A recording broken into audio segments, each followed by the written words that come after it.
Сәлем достар, бүгін сіздермен менің балалық шағымның пончик рецептімен бөлісемін. Рецепт өте қарапайым және өте дәмді әрі тез жасалатын рецепт. Видеоны соңына дейін қарап, менімен бірге жасаңыздар.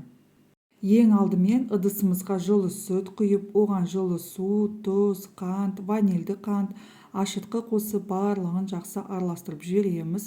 Одан кейін үстіне жұмыртқа қосып, тағы да араластырамыз. Және де алдын ала еленген ұнымызды қосып, жұмсақ қамыр илейміз.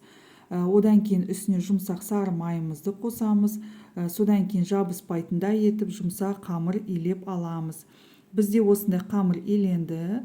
Енді оны 30 минутқа бетін жауып жылы жерге қойып қоямыз. 30 минуттан кейін қамырымыз осындай болып көтеріледі. Енді осы қамырды 20 тең бөлікке бөліп аламыз. Бөлгеннен кейін оны да 10 минутқа бетін жауып қалдырамыз. Енді әр бөлікті алып, қолыңызбен видеодағыда жазып аласыздар.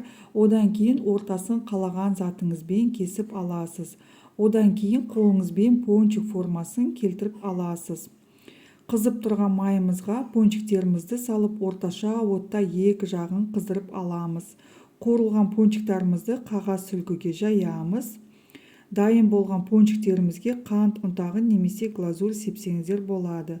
Бізде осындай пончиктер шықты. Жасап көріңіздер. Балаларыңызға ұнайды деген сенімдемін. Лайк басып, тіркелуді ұмытпаңыздар.